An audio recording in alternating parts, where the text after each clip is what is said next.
"You carry a heavy heart," it said, its voice deep and melodic. "You seek healing." Joy's breath caught. "How did you?" "I know what you desire," the vendor interrupted. "A mother's suffering is a daughter's burden. You wish to free her from it." Joy's eyes filled with tears. "Yes. She hasn't walked in years. She's in constant pain. I'd do anything to help her." The vendor's shadowy hand gestured toward the vial. "This will heal her. No pain, no weakness. She will walk again as if she were never broken." Joy reached for the vial, but the vendor pulled it back slightly. "There is a price." Joy's hand trembled. "What kind of price?" 3 years of your life," the vendor said simply. "A small sacrifice for a lifetime of joy." Well, well. If you haven't subscribed to the channel yet, you need to subscribe. For David, life changed almost instantly. On his first morning back, his phone buzzed with a call from a producer representing one of America's biggest artists, J.P. Blaze. The artist wanted David to feature on his next track, a collaboration that could catapult his career to the next level. Without hesitation, David jumped on the opportunity, pouring his heart into the recording session. The song was released within weeks and became an instant hit. It topped charts, dominated airwaves, and earned David a flood of new fans. In just 3 months, his life transformed completely. He moved his siblings out of their cramped apartment into a spacious home in Lekki, bought a new car, and even shot several high-budget music videos. On the surface, David's dreams were coming true. He was a rising star in the Afrobeat scene, living the life he had always envisioned. But deep down, he couldn't forget the price he had paid. Every time he looked in the mirror, the faint lines around his eyes grew deeper. His shoulders sagged a little more, and his strength waned. He avoided thinking about it, drowning himself in work and fame. But the truth was inescapable. The market's toll was slowly consuming him. Amaka threw herself back into her work with renewed energy. Inspired by the eerie events of Uselu, she wrote an article about the night market, blending fact and myth to create a compelling piece. The response was overwhelming. The article performed better than anything she had ever written, earning her recognition in her newsroom and beyond. The success of her writing only fueled her curiosity. She began piecing together her friends' experiences, each trade as a puzzle piece in a larger, darker picture. What did the market truly take from them? How far would its reach extend? Amaka became obsessed with the story, determined to uncover the full truth, no matter the cost. Her evenings were spent on long calls with Joy, probing for details about her miraculous trade, or tracking David's meteoric rise in the music industry. Every clue she uncovered pulled her deeper into the mystery, her instincts as a journalist and her guilt as a friend driving her forward. For Joy, the first few months back in Lagos felt like a dream. Her mother's recovery defied all medical explanation, and the two spent hours catching up on lost time. They went for walks, cooked meals together, and laughed as if the years of pain had never existed. It was everything Joy had ever hoped for. But as the weeks passed, the whispers began. At first, they were faint, barely audible murmurs in the quiet of the night. But soon, the voices grew louder, clearer. They repeated the same haunting phrase, "Come back and feast." The words sent chills down her spine. She didn't understand their meaning, but the intent behind them felt sinister.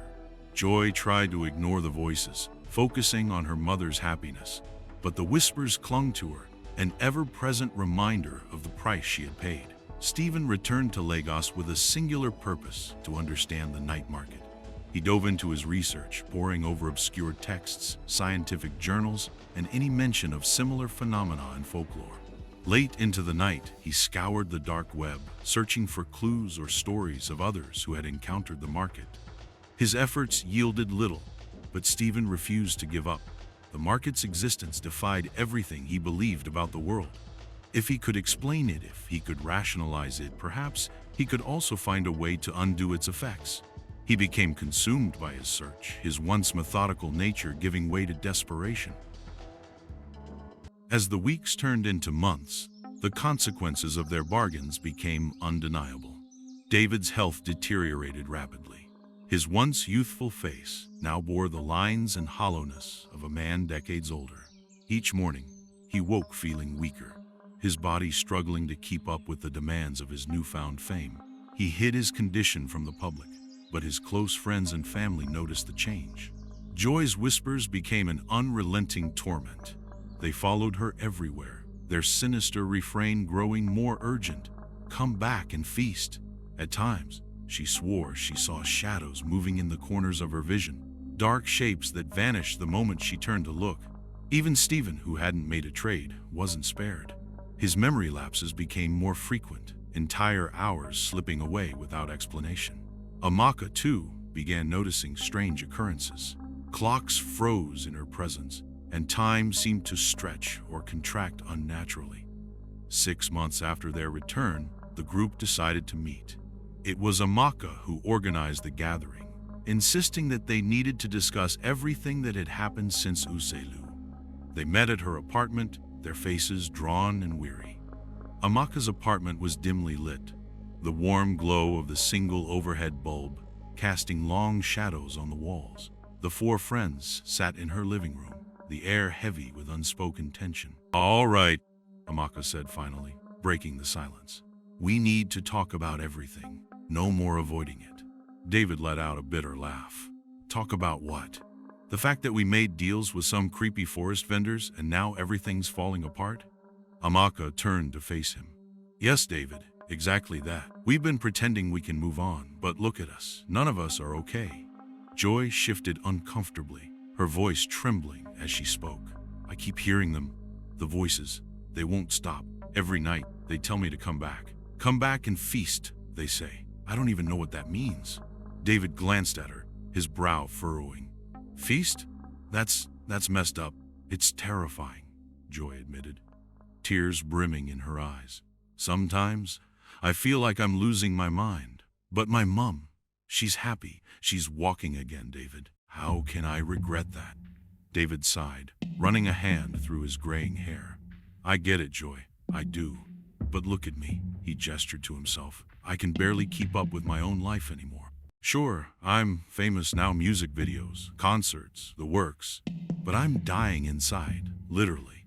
I wake up every morning weaker than the day before, and I look." His voice cracked as he trailed off. "You look older," Stephen said bluntly, scribbling something in his notebook. "I noticed that as soon as I walked in." David shot him a glare. "Thanks for the observation, Einstein."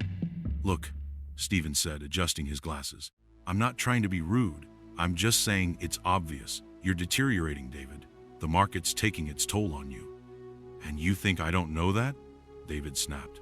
"Every time I look in the mirror, I see it. But what can I do about it now? The deal's done." Amaka sighed and sat down on the edge of the couch. "It's not just you, David. Stephen, you've been forgetting things, haven't you?" Stephen frowned, his gaze dropping to his notebook. "Yeah, more than usual. Sometimes I lose entire chunks of time. I'll be in the middle of something, and then nothing." Amaka nodded. "And me? I can't shake the feeling that time is warping around us. Clocks stop when I'm near them, and sometimes I swear the days feel shorter or longer than they should. None of this is normal." David snorted. "Oh, and let's not forget your articles, Amaka. I've read a couple. Great writing, by the way. But do you really think it's a good idea to stir up more interest in the night market?" Amaka crossed her arms. "What was I supposed to do? Ignore it? People need to know the truth. Or maybe you're just making things worse," David muttered. Joy cleared her throat, her voice quiet but firm. "Amaka's right. We can't just ignore this. It's not going to go away on its own." "But going back?" David said, shaking his head. "That's insane. Those vendors don't exactly scream customer service. You think they're just going to undo our trades?" "It's not about undoing them," Stephen said, his tone measured. "It's about understanding. There's more to this market than we realize. And if we're going to survive this, we need answers." David leaned back, rubbing his temples. "Answers? Great. And if the market decides to take more from us while we're looking for answers, then what?" Amaka leaned forward, her gaze steady. "David, you said it yourself, you're dying inside. If we don't do something, how much longer do you think you'll last?" Or Joy, with those whispers driving her mad? Or Stephen, with his memory disappearing? David looked at her, his defenses cracking. And what about you, Amaka? What's the market taking from you? Amaka hesitated, her voice softening. I don't know, but I can feel it. It's like a weight, and it's getting heavier.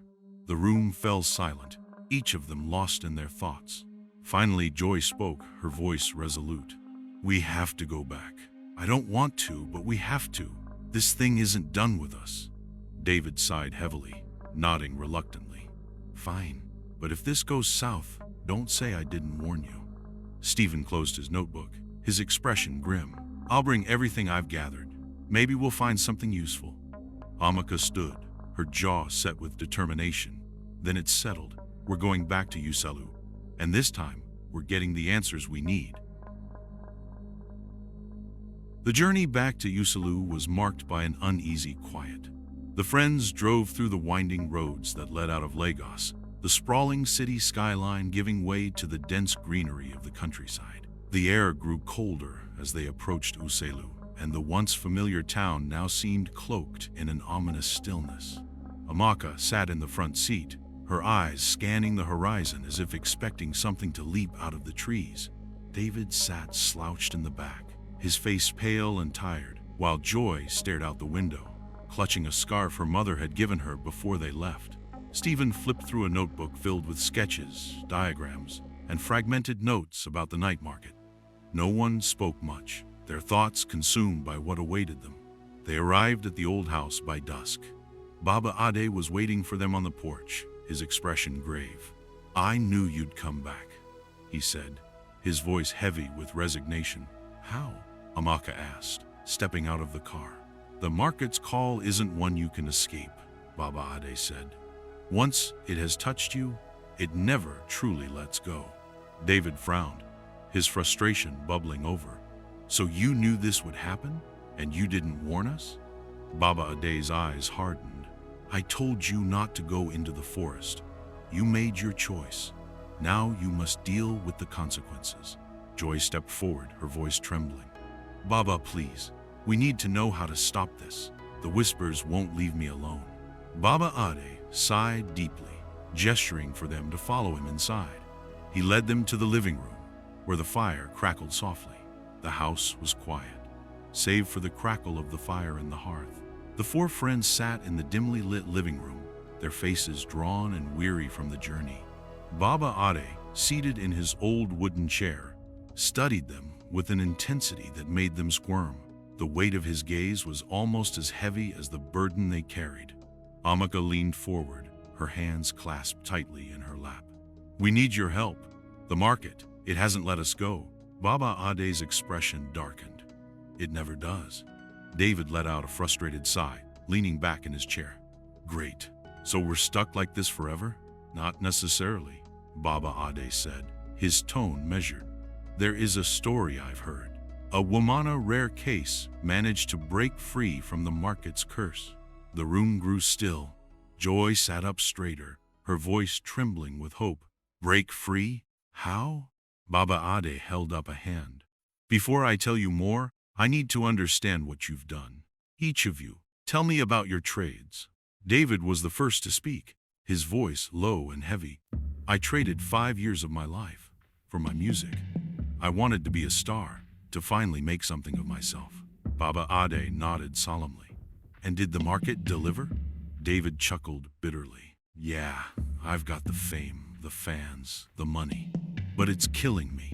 I wake up weaker every day. I look in the mirror and see someone older than I should be. Baba Ade turned to Joy. And you, child? Joy's eyes filled with tears. I traded 3 years of my life to heal my mom. She's walking again, Baba. She's happy. But I keep hearing voices. They tell me to come back and feast. I don't know what it means, but it's haunting me. Baba Ade frowned, stroking his beard thoughtfully. And you, Stephen? Stephen adjusted his glasses, his hands trembling. I didn't trade anything. But the market, it's still affecting me. My memory's falling apart. I lose hours, days sometimes. It's like my mind is unraveling. Baba Ade's expression grew more serious. Even those who don't trade are not immune. The market marks anyone who enters. Finally, Baba Ade turned to Amaka. And you? I didn't trade either, Amaka admitted. But since we left, I've felt different. Clocks stop when I'm near them, and time feels slow. Baba Ade leaned back in his chair, his eyes closed in thought. The firelight flickered across his face, deepening the lines of worry etched into his skin. After a long pause, Baba Ade spoke. Years ago, when I was much younger, I heard stories of a woman from a neighboring village. Her name was Mama Ireti. She too made a trade with the market, a desperate trade to save her child. But unlike most, she refused to let the market consume her. What did she do? Joy asked, her voice barely above a whisper. She went back, Baba Ade said, his tone grave. Not once, but many times. She learned the rules of the market, studied its ways, and eventually found a way to renegotiate her deal. Renegotiate? Stephen frowned. How is that even possible? The market is bound by rules, Baba Ade explained. It operates on balance. Mama Ireti found a way to exploit that balance, to offer something the market could not refuse. She paid a great price, but she broke free. What was the price? Amaka asked, leaning forward. Baba Ade shook his head. That I do not know. Mama Ireti left the village shortly after her ordeal. Some say she lives deep in the forest, away from people and their desperate desires. Others say she's gone mad, consumed by what she gave up. David frowned, his frustration bubbling over. So what? We just wander the forest hoping to find her? No, Baba Ade said firmly. There's a small village on the edge of the forest where Mama Ireti was last seen. It's said she still helps those who seek her out, though not everyone who goes looking returns. Joy's eyes widened. Why wouldn't they return? The market doesn't like its rules being challenged, Baba Ade said. If you choose to seek Mama Ireti, you must be prepared for the market's wrath. The room fell silent as Baba Ade's words sank in. Each of them was lost in their thoughts, weighing the risks against their growing desperation.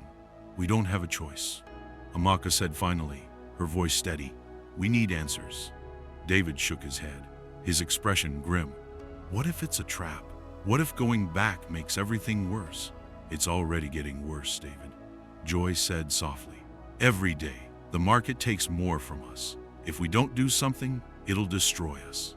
Stephen adjusted his glasses, nodding reluctantly. I agree. This might be our only chance.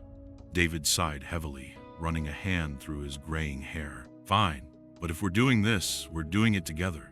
Baba Ade stood, his old frame seeming heavier than ever. If you go, leave at dawn.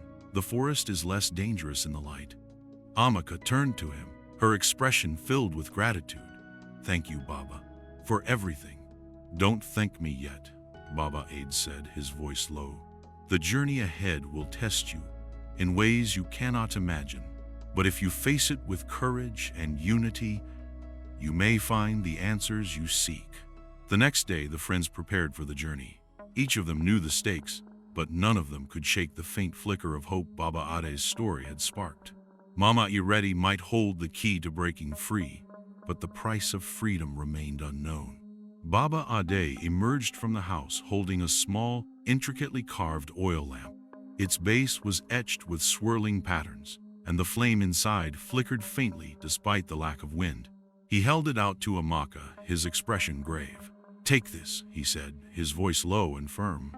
This lamp will be your shield. Ensure it stays lit at all times, especially at night. It will ward off spirits and keep their influence at bay.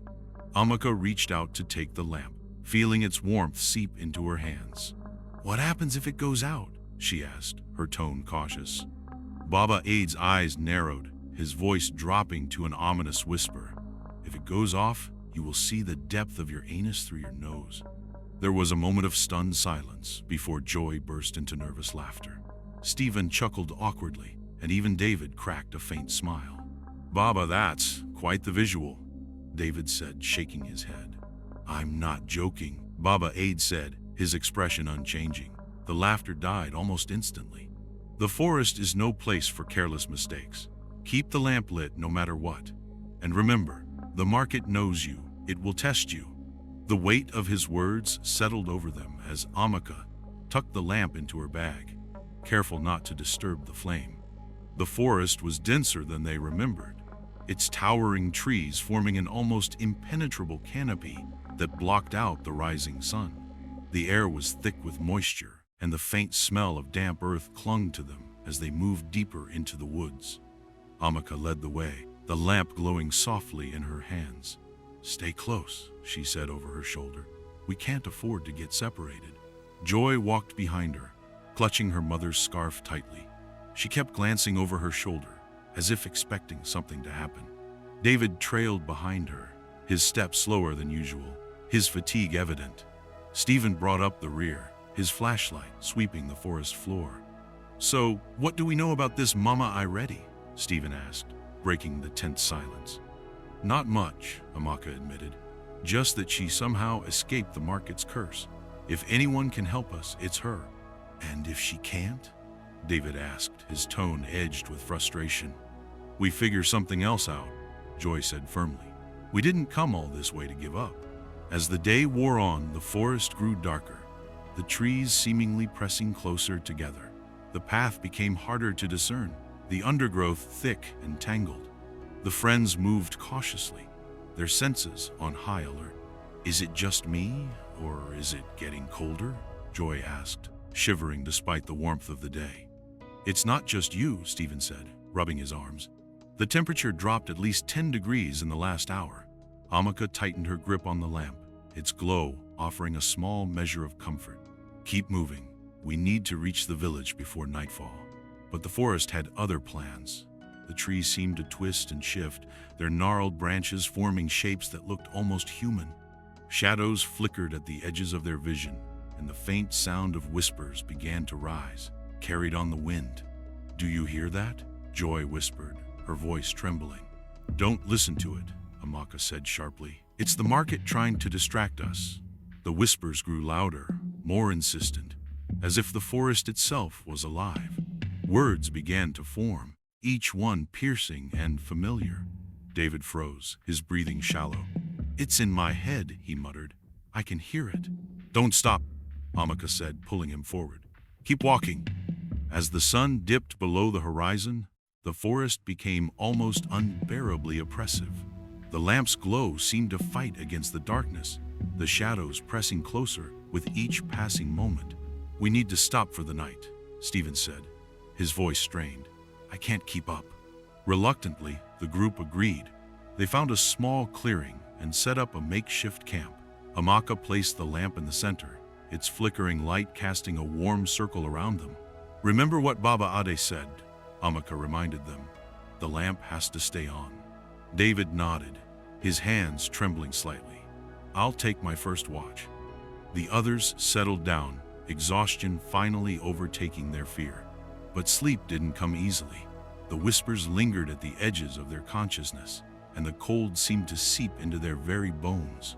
The forest was eerily silent, save for the faint crackling of the lamp in David's hands.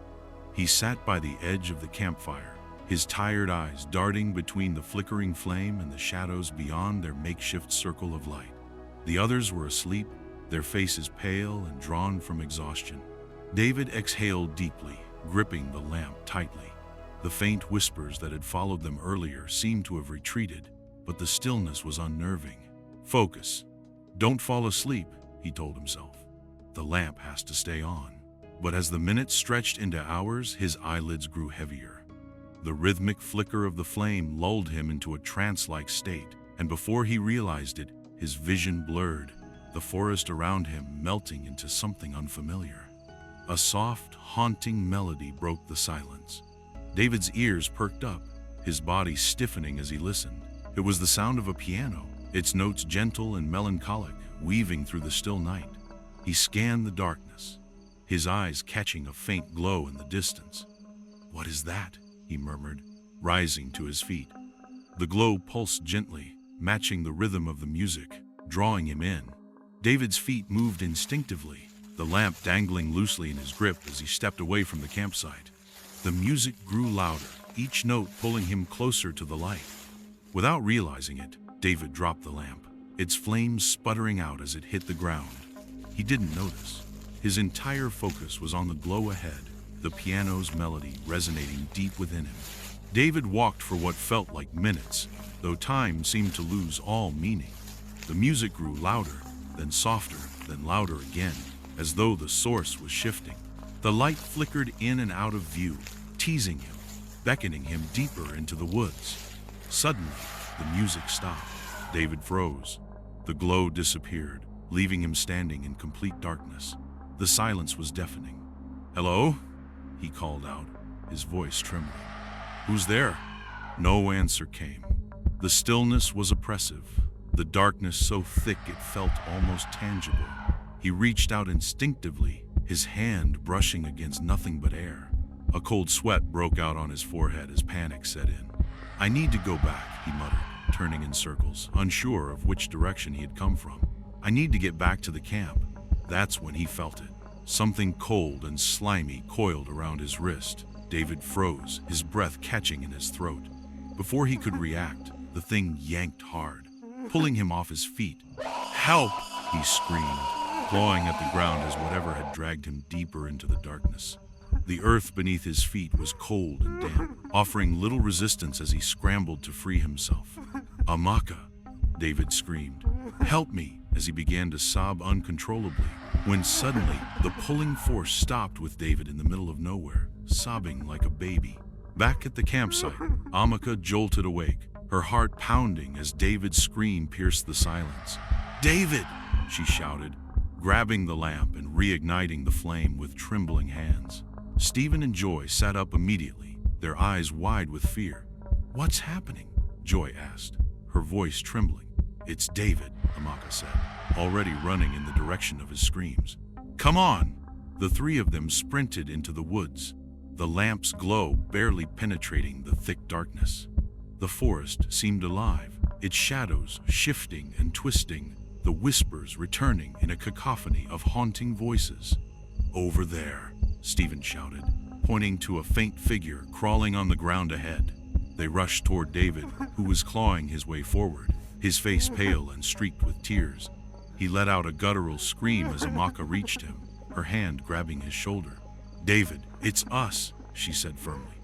David flinched, his eyes wild with terror. "Don't touch me, please, don't." He stopped mid-sentence as he recognized her voice. Relief flooded his features, and he collapsed onto the ground, panting heavily. Stephen knelt beside him, helping him sit up. "What happened? What dragged you out here?" David's hands shook as he gestured toward the darkness. "I don't know. There was music, a piano, and this light. I thought it was something, I don't know. It stopped, and then something grabbed me. It was pulling me, dragging me, and I couldn't stop it." Joy wrapped her arms around herself, her voice trembling. "The market, it's testing us." David looked at them, his eyes filled with raw fear. "I almost died out there. I saw nothing but darkness, and I felt like I'd never escape." They helped David back to the camp, where Amaka relit the fire and ensured the lamp was burning steadily once more. None of them could bring themselves to sleep after what had happened. David sat close to the fire, his head in his hands. "I didn't realize how bad this was," he admitted. "I thought I could handle it, the aging, the weakness, but this is something else. It's alive, and it's coming for us." "We knew it wouldn't be easy," Amaka said, her tone steady despite the fear in her eyes. "But this proves we can't let our guard down, not for a second." Stephen adjusted his glasses, his face pale. "The market isn't just taking from use, it's trying to break us. If we don't stay strong, it'll win." Joy hugged her knees to her chest, her voice barely audible. "What if it already has?" Amaka leaned forward, her gaze sweeping over her friends. "It hasn't, not yet. As long as we stick together, we still have a chance." The rest of the night passed in tense silence, the flickering lamp their only source of comfort. Though none of them spoke, a shared understanding passed between them. The forest and the market was far more dangerous than they had imagined, and the price of their survival would only grow steeper. After hours of trudging through the dense undergrowth, the forest began to thin. The towering trees gave way to a small clearing, and in the distance they saw it, a cluster of thatched roof huts. Smoke curled lazily from a few chimneys, and the faint sound of voices drifted on the wind. "This must be it," Joyce said, her voice breaking the tense silence. "Mama Iretti's village." The four friends exchanged wary glances, their exhaustion momentarily replaced by a flicker of hope. They stepped into the clearing cautiously, knowing fully well that seeing Mama Iretti would give them a sense of direction and possibility of a new beginning.